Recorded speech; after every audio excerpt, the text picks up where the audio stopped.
अस्सलाम वालेकुम गाइस, कैसे हैं आप सभी लोग। उम्मीद करता हूँ आप सब खैरियत से होंगे। तो अभी हम लोग जा रहे हैं बाल कटवाने। ये देखें, अभी बाहर आ गए हैं, धूप भी निकली हुई है, हवा भी चल रही है। ये देखें, हमारे घर के साथ भी मार्केट सी बन रही है, इधर काम चल रहा है। ये देखें, इतना बड़ा ट्रक खड़ा है,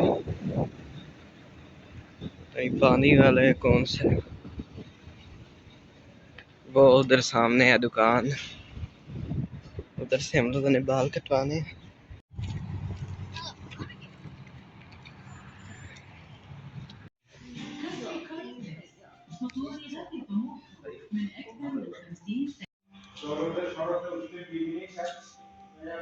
कोई बात बताता है ना, तुमसे ये क्या बताता कि मेरा नाम गलती से मत बताना।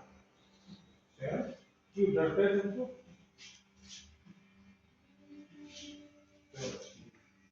अभी हम लोगों ने बाल कटवा लिया, अभी हम लोग वापस जा रहे हैं घर। A few moments later.